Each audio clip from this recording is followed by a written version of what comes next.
Hey everyone, this is Ryan with Rigs of Death Metal. Today my guest is Andrew Lee of Rip to Shreds, Heavy Metal Shrapnel, and I'm not sure how to pronounce your one-man grindcore project. It's Pokego grind time. There we go. How you doing today? I'm doing all right. Got sick earlier this week, but I'm pretty much back on my feet now. As I didn't, you got COVID, didn't you? Yeah, it sucked, but no, what can you do? Yeah, it's which that's a whole conversation in of itself, I guess. But um, yeah, man, let's dive right into it. What's your live rig looking like for, I guess, Rip to Shreds first? Um, so I've been like retooling my whole rig several times. Give me a sec. So for that European tour that we just did, my main thing was this Heavy Earth Flesh Rot V2, which is like an Ampeg VH140C and paired with the Waza. Um, so that's what I use for all of Europe. Before that, I mean, I have a couple of amps over here. I've used them all live. Single rectifier, PV VTM 120, Marshall DSL. Um, I think the various HM2s that I have kind of pair a little bit differently with each one. So like the rectifier I will want to use the left hand wrath just because I want to dial out some of that upper end harshness. And because this one's definitely more trebly than the Waza or some of the other ones I have. Um I'll use this one, the Angry Swede, with all the others. It's I feel like it's got a little bit more low end, and the other ones I don't really need to dial out any harshness. But I mean, they all functionally sound the same.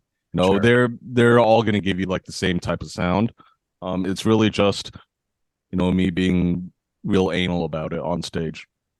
Right. But and this has too many things plugged in right now, so I'm not going to pull it out. But Sure.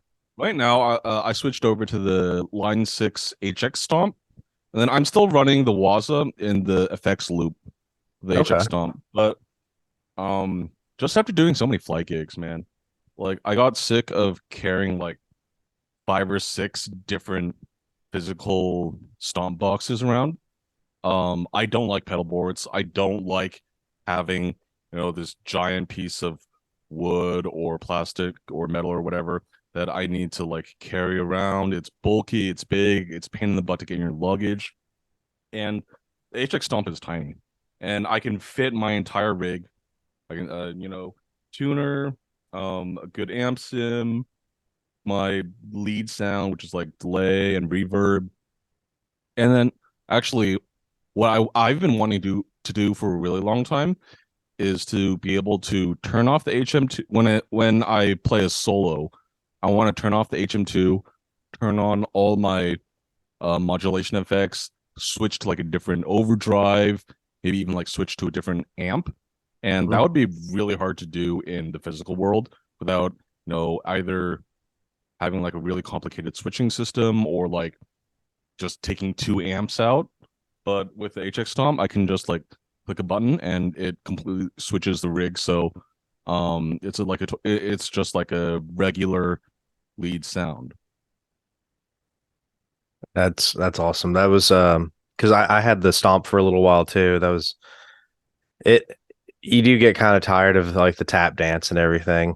Um, which I didn't, I didn't mess with HM2 specifically, but like my rhythm sound versus like with my lead sound, there were so many different things that I wanted for each one of them that it was I don't see how anybody like I because I like compressor reverb delay for lead sound, and I like the gate backed off to a little bit, and maybe bump the mid range on the amp a tad. All these little things I would do in the studio setting that it's just impractical live. So Yeah. I mean, unless you got big rack, you got sure, guitar techs to do yeah, all this shit for you. Right. But it's a little much for us mere mortals that don't have all that. Yeah, But yeah. For me, it's purely convenience.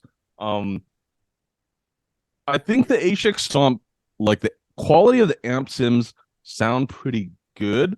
I personally think it doesn't sound as good as my Axe effects. Um, so I wouldn't use the HX Stomp for recording. But I mean, live, no one can tell the difference. Sounds good yeah. enough live for me. So, it's just way less hassle than compared to bringing all my pedals or trying to fly with my fucking rectifier. That's not going to happen. Just out of curiosity, you ever mess with like global EQ or IRs with the HX stomp? So in general, I really not dislike IRs, but I've personally never been able to really get a sound out of any IR that I'm really satisfied with. So when I started learning guitar, I didn't have like a real amp. I was always in the modeling world from day one. And I think back then we didn't even have IRs. We had like really shitty cab sims. And I think IRs started to become a thing like 2010 or 2011 or something. I think that was like when the first edition of the Axe Effects came out. And I didn't get an Axe Effects until like 2015 or 2014, I think. Like when I had my first real job and I had some money saved up, and I was like, shit, I'll just buy an Axe Effects. Right. But I don't know. IRs, they're like a capture of a cab, a power amp, cab, and mic combo that someone else picked out, right? And for me, that just gives it a particular sound. Like maybe there's something, even if they've been real careful about. Okay, here's the mic 1 inch off the center, half inch, half inch, half inch. It's just a lot more fun for me to mic cab myself and play around with it and trying to get my own sound. So I've never vibed with IRs. I've tried loading some of the like red wires or own hammer IRs into the HX Stomp, and it's just kind of like okay, but I mean, I have real cabs, I have real amps, so why not use those? Sure. I I guess I didn't have it long enough to deep dive into the whole IR thing. I know a lot of people feel like it's a make or break for the unit. I always use the cabs kind of included with it. Um, I mess more with like either the global EQ or I would EQ in the cab section, and I would kind of get lost in that. And I was pretty content with all that. But I was lucky enough to get with a buddy who knew what he was doing, and we actually made IRs of my personal cab, Mm-hmm. and I was able to kind of tweak it the way I wanted it. So that kind of What was. have you got loaded in your cab? I've got one of the old Marshall MF400s, like the Oh, the the Mode 4 stuff? yeah, and Mm-hmm. it's got the G12K100s in it. Mm-hmm. So it's like 90s metal in a cab. But yeah, it's at this point it's what I'm used to hearing. So I'll experiment a little bit, but there's usually like two different like microphone positions on the cab that I tend to gravitate towards. So I just kind of run just about everything I run through those. Right. Are they close mic positions or? Yeah. Yeah, I'm trying to remember and they're both off of the same speaker too, oddly enough. Like it's weird. Um, like the two speakers on the top of the grill, even though it's a straight cab, the the baffle does kind of angle in towards the top two speakers, so they're Mm-hmm. even closer than the bottom two.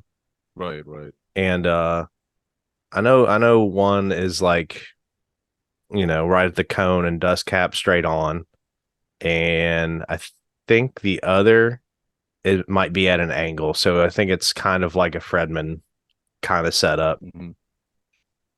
Have you ever tried blending in a room mic? I would like to. I haven't yet. Yeah. I I remember for an old recording I did where me and my old band did like a live room type of thing. mhm. I know we need, did a lot of that kind of blended in the stuff on Right. at least the guitars and the drums. But Yeah. I watched I think it was on like Nail the Mix. There was a Converge session where Kurt Ballou like went through all the multi tracks and recordings, and he was like one of the most important parts of his guitar sound is blending in a room mic the guitars. And so I was doing tests for the new Rip to Shreds album, and I found that I really liked.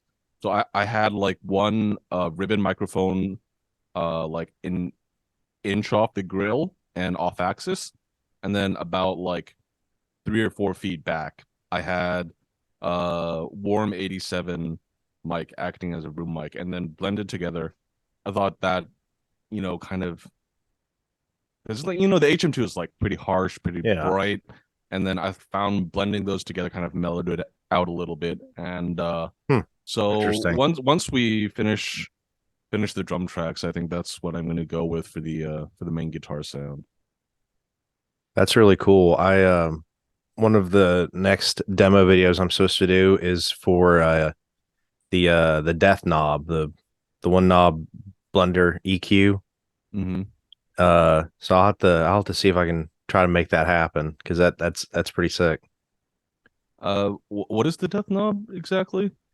It's from Dun Effects. Literally I think it's upstairs, so I can't pull it up. But um, yeah, it's a one knob pedal, and people either will throw it either they're in their effects loop or in front of the amp, and all it is an HM2 EQ that you can Uh-huh. just blend into your signal. Oh, ooh, okay, I see. Got it. One thing I was excited to try was to run it in the effects loop and just kind of blend it into the amp gain. Maybe even boost the front end of the amp with an overdrive too, and just get like my usual kind of more tight sound, but then you know grime to taste. I think just looking at the specs on this, I would be a little skeptical about putting it in the effects loop because Yeah. the HM2 EQ curve, it's like a 20 dB boost Hmm. in the mid range. So, depending on how your amp power section and FX section are linked up, it might just be feedback city. Really? But you might want to put it in front of the amp, I think. Okay. I'll probably experiment for the sake of the video. I'm sure I'll end up doing both just as Right, a right. an A/B, but yeah, I'm interested all the same because some of my favorite recordings have been like a main rhythm tone with some sort of HM2 or like a cheap distortion blended in just for Mm, different texture. But let's talk about your guitars. hmm. First off, I appreciate the use of the HX Stomp, and we've kind of talked briefly before just in DMs and stuff. Right, right. You're a little bit of a contrarian when it comes to like death metal rigs, which Yeah. which I love. uh and we'll use that as our segue to talking about Strandberg guitars, not the first go-to for a lot more traditional death metal or grindcore. Yeah, I think they're sick, especially the Floyd one, which I actually Yeah. haven't seen many of those. I think I first got into like headless guitars through I think Alan Holdsworth, right? I mean everyone Sure. loves fucking Alan Holdsworth. Um he was pretty well known. I think he switched to headless guitars in like late 80s, I want to say, because I know he was like playing like he started off using a Gibson SG in the 70s, and then he switched to like I think he had an Ibanez um signature model that was like basically like a super strat, I think, in the early 80s. Because I remember seeing those on like the Live in Japan videos, and then sometime in the late 80s, I think he switched over to like Steinberger, later on Carvin and Kiesel, but that might be like late 90s, early 2000s. But yeah, he was like one of the big um things for me for getting into headless. Also, Paul from Cynic. I think that dude was playing Steinbergers in the early 90s, and then he switched to Strandberg, I think when Cynic came back with the Trace Denier, That like sounds in like about right. 2006 or 7, something like that. Yeah. But yeah, I feel like I've never really gravitated that much towards traditional shapes. I was like into Ibanez when I started. They're just like a solid super strat style. I was like super into Children of Bodom when I first started playing guitar. So for a while, I wanted one of those Randy Rhoads style V's, but uh when you're a kid, you don't really have money to buy like 50 guitars. So, Right. I just had my Ibanez and I stuck with it. And by the time, by the time I had a job and was able to like buy my own gear, everything, I was like, well, fuck it, let's just go Strandberg, man. I mean, I've always thought they were cool. Unfortunately, the only one I ever got to play was like an 8 string one, which is not my Mhm. jam. So I was, couldn't quite enjoy it or get a real feel for it. But definitely want to try a 6 or 7 at one of these days. Because I'm a big Paul Masvidal fan too. Um, which I guess a Steinberger would kind of get me there, and they're probably a little cheaper. But I think they don't sell the old Strat style Steinbergers anymore. They only sell like the broomsticks. oh, really? Yeah, yeah, because like, um, man, I think sometime like early 2021, I was like, dude, in this band we have no, this must have been when Mike joined, so this must have been late 2021, because it was like both me and Mike have headless guitars. You don't have a headless bass. Let's get you a headless bass. And then I was just looking for like a cheap headless bass, right? Because I didn't want to spend like a ton of money, and I saw they weren't Steinberger wasn't selling like the Strat style bodies anymore. They only had the broomstick. Like, okay, you know what? It's cheap. Let's just get you a broomstick for a bass. I mean, the broomstick ones, I don't know why. I just feel like those work okay for bass, like the shape that is. You know what I Mhm. mean? Um, Maybe because I saw Protest the Hero playing one forever ago, and I'm just kind Mhm. of like, but for guitar, it just reminds me of like those travel guitars, and I can't really associate it as anything else. You know? Yeah, I know Holdsworth played a broomstick for a while, but Yeah. I can't get into it for guitar. No. Like, nah, I need the whole body. He didn't he had a really weird one that had a super long neck and like tons of frets on it too, didn't he? Oh yeah, he had like I think he had like a 27-inch scale. I'm not sure if that was a Steinberger or another. It might be like a custom thing that he had made, but Gotcha. yeah, I don't remember off the top of my head. Uh, he he was just a very experimental dude. I just remember that, and played like those old like synth like Yeah, headless synth Syntax. guitars and stuff, and Synthax. Is that what it was? Yeah, And but one of the weirdest pieces of gear to me, like just because he used it, was dual rectifiers. Like when I saw that he used those and saw quotes from him talking about it, I was like, really? Of all amps, I did not expect that. I Which I think guess that was late 90s, right? I think that's when he was using the dual rectifier. I believe so. Um, because like I chased Alan's lead tone for a while, and Same. I was trying all these things, and the dual rectifier actually makes it pretty easy to get because it is a if you're not playing the low registers, going chunk chunk chunk chunk chunk, Yeah. it's a pretty smooth sound.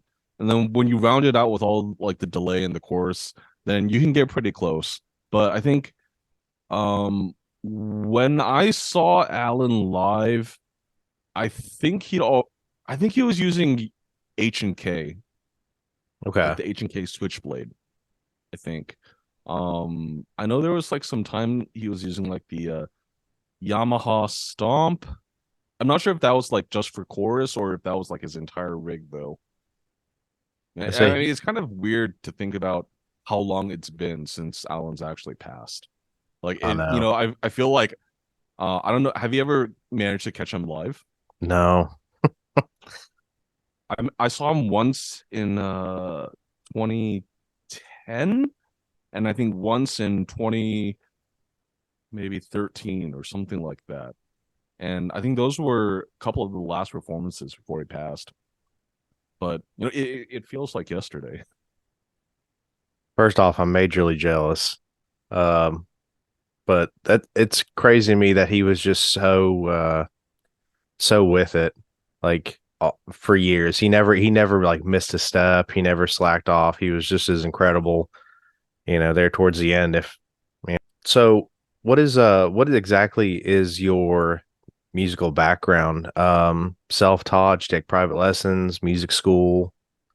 Uh, um, so like so like many Asian kids my age around this area, I grew up playing violin, but um I dropped it by the time I was like 13 or something because like at the time I didn't understand classical music. I wasn't into classical music.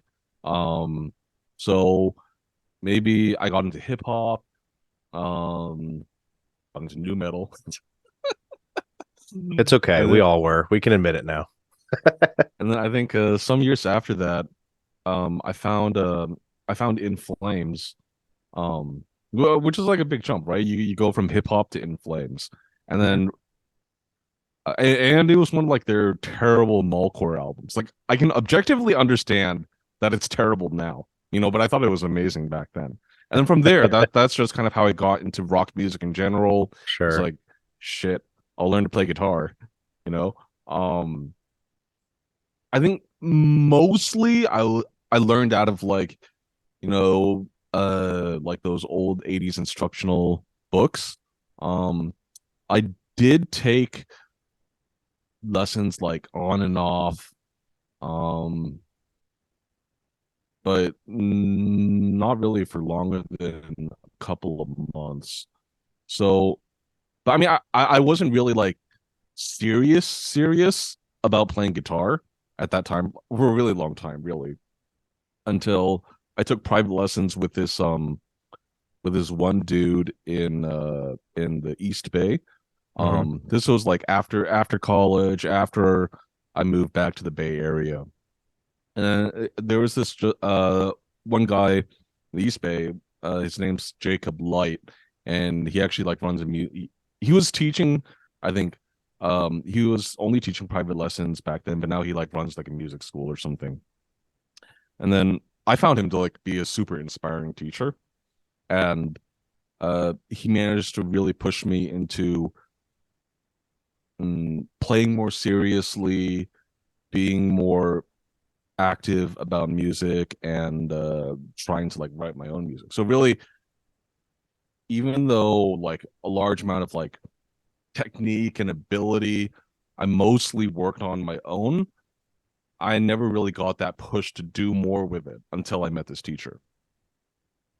What would you say serves as your main inspiration for riffing and songwriting? uh I mean, it kind of changes all the time because for Rip to Shred specifically, I don't want to make. I consciously try to avoid making the exact same album every time. Even though if you hear this, you're gonna say, "Oh, it's Entombed," right? Even if you're playing, if you're playing like a Paganini solo, if there's HM2 on it, it's Entombed. But I always try to pull in some different influences and try to consciously write different kinds of songs for every album. So my influences would change from album to album. Um, I mean, obviously there's things that are kind of, always there. Biggest ones, horrendous. Um, because I just love the shit out of the Ecdysis album. Um, I feel really lucky that I've gotten to work with Damien so much and that I can call him a friend now. Um, Another big one, Trench Rot. I think they have the best modern take on Bolt Thrower I've ever heard. Um, all their songs have incredible riffs, incredible solos. I honestly I think Steve Jansen is probably the best like guitar soloist in underground metal today. That's fair. I've had, Uh, yeah. I mean, Phil Togus is obviously also Ooh, incredible. They yeah, have very different styles of playing. they do. Steve is more obviously rock and roll. Yeah, And I'll say Phil's mainstream now. He doesn't count as underground anymore. that's But fair. I mean, Worm is still sick and still under. He still gets some underground cred because of Worm. But yeah, I've had Steve on the show before. Super nice dude. Um, I think we talked about pro wrestling almost as much as we did guitar. Which, by the way, now that you mention it, I can hear the Trench Rod influence and some of the writing. Which Earl's debut album is, it's all I love albums like this thematically where you can tell it's the same band, but it's super diverse and covers so much ground from one track to the next. Like, mhm. um, I like the Headbangers TV review where Mhm. they pointed out like there's some very Hooded Menace esque guitar harmonies here, and then there's your kind of traditional sort of Swedish grind Right. here, and uh, so I mean, absolutely, like even if you just look at a Left Hand Path alone, I think all those songs are already super diverse.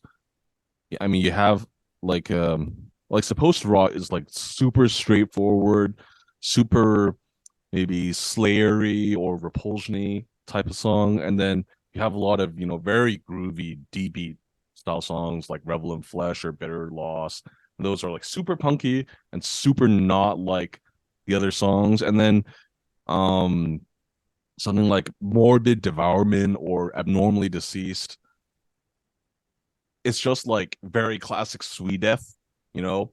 It's I mean there's still some D beats, it's still pretty straightforward, but it has, that particular riffing style that they had. And then of course if you look at a like the title track or Drowned, then they're already completely different. So I think Swedeath kind of gets a reputation for being very samey that I personally don't think it deserves. Just because in all the classic albums, they cover a huge amount of stylistic territory, anyways. sure. All right. So who would you say uh kind of got you started playing? Who was like your first sort of guitar hero, if you had one? Um, I mean Jesper from In Flames, that's a big one. I think I was also listening to a lot of Bodum, so Alexi Laiho. Um, I think that was right around when Canon Rock came out, and that was really Okay. big. Everyone wanted to play Yeah. Canon Rock. Um, I think those are the ones that like immediately come to mind. But I feel like in terms of like writing, I I don't really do a whole lot of like Laiho or Stromblad type stuff. I mean, I still love Melodeath. There's there is a new song on the new album that is it doesn't have a title yet, but I call it Mallcore bullshit. It's not like really Mallcore, but it's still death metal. But I had to put Yeah. couple of Malcore riffs in there just to keep myself happy. Hell yeah. Um, but I mean, now over a longer period of time, I would say the big ones are, like Paul Gilbert, Yngwie Malmsteen, um, maybe I think Tony McAlpine is also a big one. Um, and then I guess a lot of my current peers are like big influences. So obviously, Damien and all the Horrendous Boys, Phil, Steve, obviously. Who else? I mean, like Dave from PLF. Like PLF is a pretty big influence on how I uh, think about grind riffs and think about structuring grind songs. A big one would be Hagamoto or Harlan. He's he had or has still kind of, I guess, Bodies Lay Broken back in the 90s, and then now he's doing stuff like Extremely Brutal, Fake Meat, The Men's Toilet, all that stuff. And I think probably I learned more about grindcore from Harlan than anyone else. It's like I think he actually came out to see one of the first RTS shows in Taiwan. Because he lives in Japan. And then, flying from Japan to Taiwan is like, like 2 hours or something like that. And then he invited me to play live with him in Extremely Brutal at a anti music fest. That was in Dayton, Ohio. So that would be him on guitar and vocals. I was playing guitar, and Dan Rickman from Archigathis on drums. Um, yeah, and then so learning how to play all the Extremely Brutal songs, that's kind of like what got me thinking about starting my own gore band. It's like, playing these songs is super fun. I should just make my own band, you know. So Harlan is big influence on me. Can't say enough good shit about that guy. He's a great shredder too, which is another thing that grindcore sorely lacks. Doesn't have enough solos. So, you listen to Harlan put solos and all his fast shit, and I'm like, shit, I'll do that for mine too. Which I mean, I'm a huge sucker for guitar solos, so I agree 110%. Uh, more Ingve-esque cheesy 80s solos, the better. For heavy metal shrapnel, Mm-hmm. um, I'd say the influences are pretty much right there on your sleeve, right? A lot of Right. shrapnel records, a lot of Ingve, a lot of Paul Gilbert, all that stuff. Mm-hmm. Pretty straightforward. What's your usual kind of go-to for amps and tone with heavy metal shrapnel? I think I reamped that album because like I record everything DI first. I just have some basic like Mesa Mark II sound set up on my Axe effects, and then but it's recorded DI, and then I can always change it later. I think I must have reamped it like the entire album 5 or 6 times because I would reamp it once. It's like, you know what? I'm not feeling this sound. Let's try again. So on the album, I think it ended up being the PV VTM for all the rhythm tracks, and think I think also the solo tracks. I couldn't swear to that though because I'm not sure now, but I think I was trying to because I mean the PV VTM it's like their take on I think it's like a JCM 800 clone basically, and then I figured that's what they're playing in the 80s. I might as well just use the most similar amp that I can and try and get a similar sound. I think if I reamped it again today, I would probably try something a little bit different. Um, just because I've gotten real better about kind of translating the sounds in my head into whatever's actually recorded and mixed. Um, I mean, it's still a great amp. I haven't had another chance to take it out yet, just because RTS isn't like playing shows until we get the new album recorded and finished. So it's just kind of been sitting there for a Sure. while. Which those the VTM always kind of fascinated me. I think you're right. I think it was supposed to be like an 800 after everybody was modding theirs. Hmm. So I guess the idea with like the little dip switches on it Hmm. was to be like a best of for Marshall mods, kinda. And Yeah, definitely. I've got a buddy, Brooks from Blackhawk Amps that he offers mods specifically on those right now. But uh it's been a minute since I looked at him. I'm not really sure what all he's offering on them, but I think if there was one thing I wish that the VTM did differently, would be a more logarithmic pot on the master volume.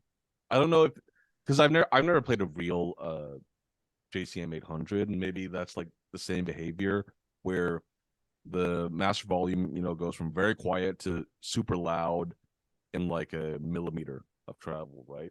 And I wish it was a little bit more logarithmic so that you get a more gradual sound. But I mean, I guess live it doesn't matter because you're gonna crank it up anyway. right. You're gonna crank it up anyways. Let me see. What kind of goals have you set for yourself personally and with the band? Um,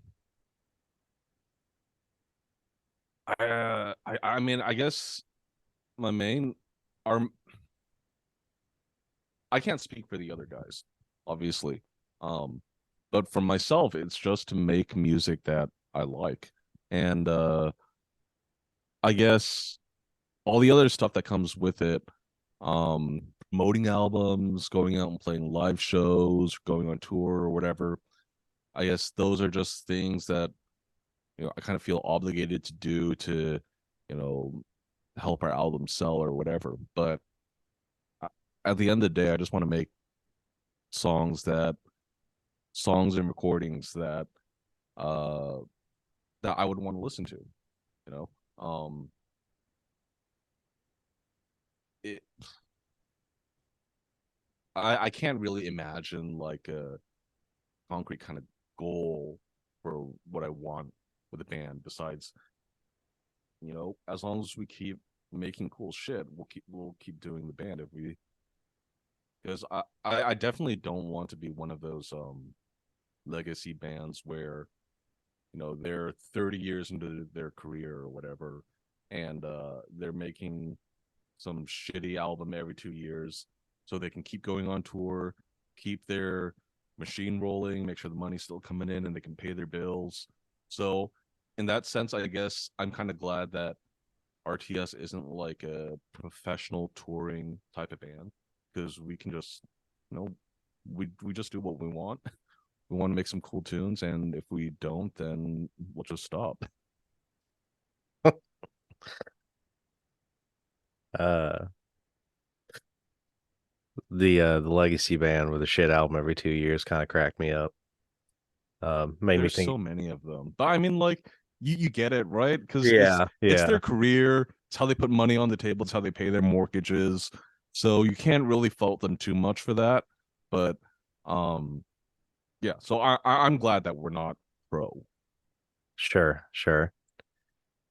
Um, Kind of rounding it back around to gear. Is there anything that you're currently eyeing or anything that like what's kind of worked for you that you're like, okay, this solves an issue, this is staying? And what is like, okay, I'd like to change this about the rig for convenience sake, or maybe there's just something that you think is cool that you're kind of currently drooling over. Um, so really downsizing has been the big thing. Especially after Europe and realizing, every night I've got this pile of cables and pedals and it's just a huge pain in the butt. So the HX Stomp solves a lot of that for me. I also figured out recently how to so for like HGT when I do that live, I have to have a pitch shifter. I have the big purple Digitech Vocal 300. It's a pain in the butt to put in my luggage. It's got like a separate adapter with some old old shit. Yeah, but I figured out how to run my pitch shifter, how to run my vocals and my guitar through the HX amp at the same time. So like, Oh, kind of like a nice. stereo rig, except one side is guitar and the other side is vocals. So that's actually now I only need to take the HX stomp for a gig.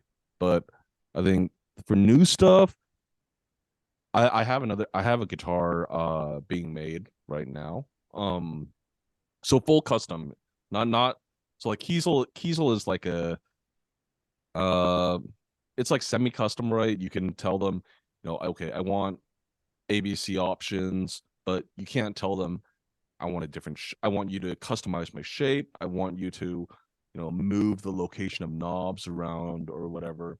They'll be like, no, we don't do that. But so I think the big thing about my Strandbergs is I'm not a huge fan of the tremolos on them because I've had to deal with hardware failures on like these these locking things up here. I've Hmm. had a couple of them fail, and down here on these, I've had a couple of these fail. And Strandberg does like a totally proprietary kind of a thing, and it's like hard to find a qualified repair people or whatever. And then on my Kiesel, that's just like standard Hipshot hardware. Everyone carries Hipshot. Someone somewhere has dealt with Hipshot stuff. So I really wanted like another a Strandberg style guitar with Hipshot hardware. And I mean the main reason I'm not going for another Kiesel is because they're just like some very small nitpicky things like the location of the input jack, maybe where the volume knobs are located, the exact neck profile, all that stuff that, you know, if I'm paying like another $2,000 for a guitar, I want that changed, but Kiesel just doesn't change that. So I was like, shit, I'll just go full custom. Yeah. So the next one is it's basically like a Strandberg, but with Hipshot hardware.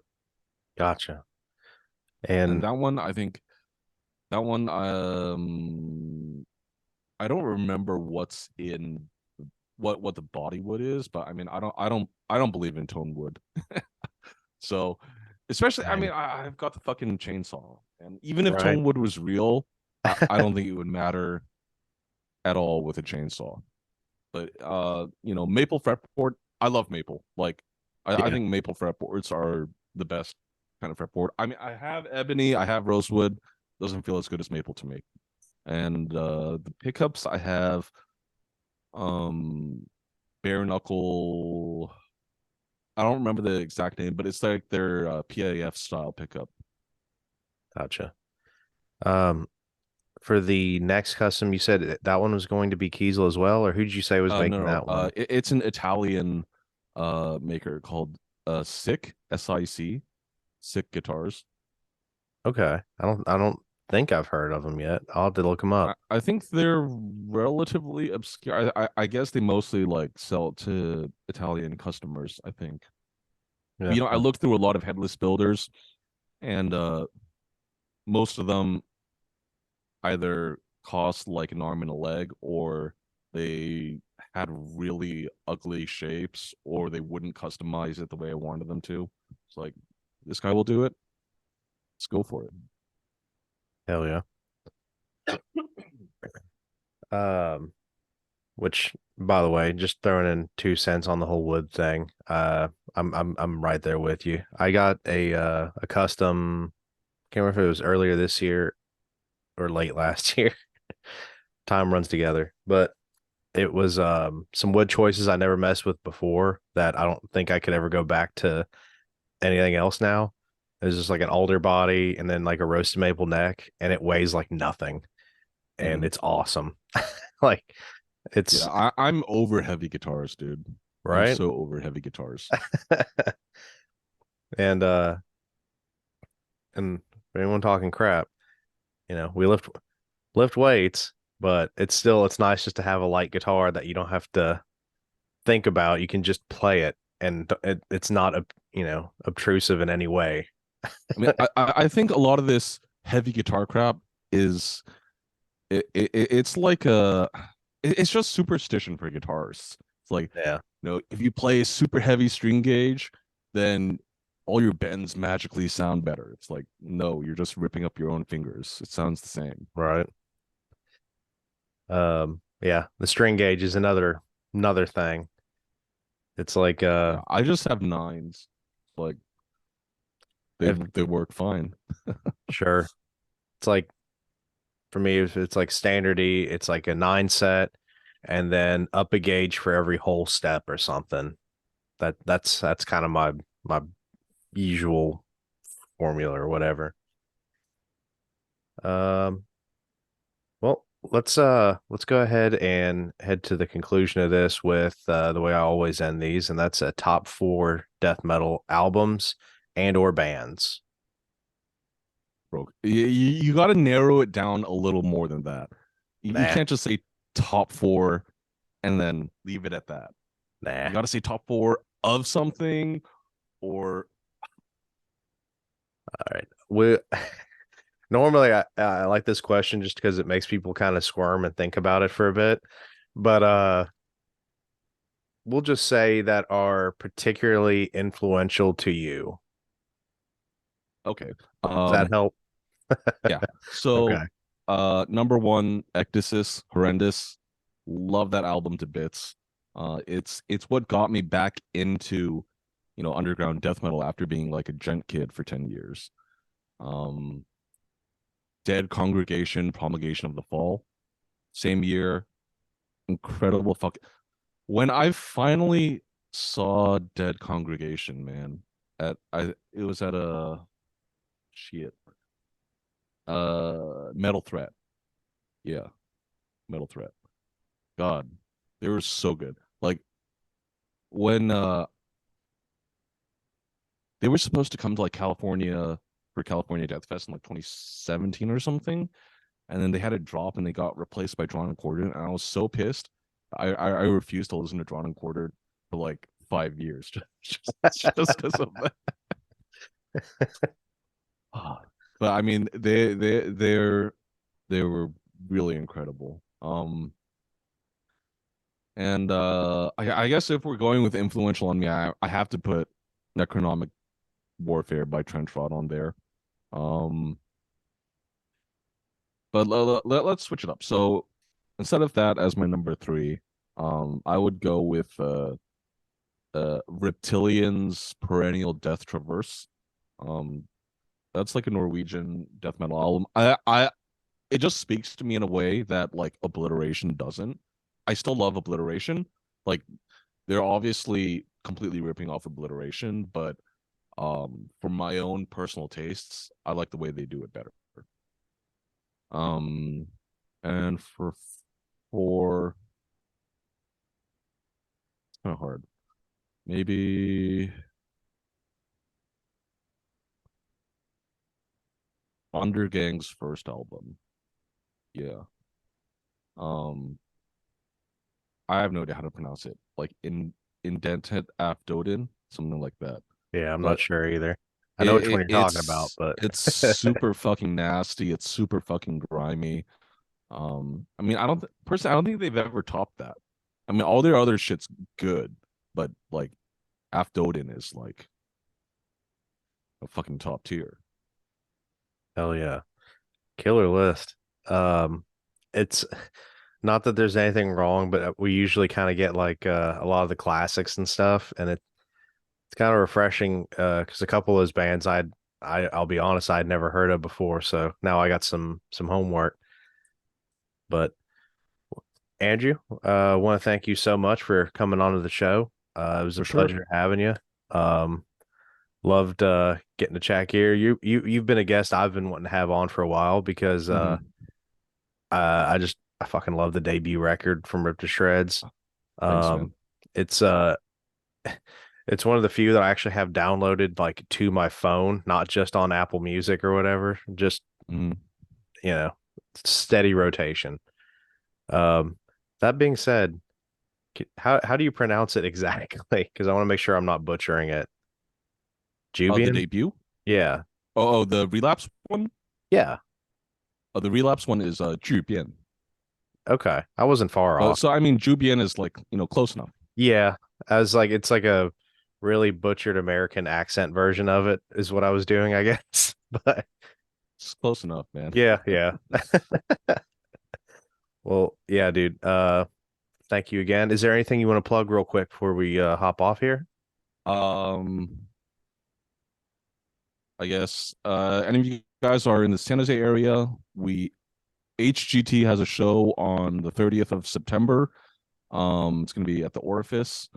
And Tonewood isn't real.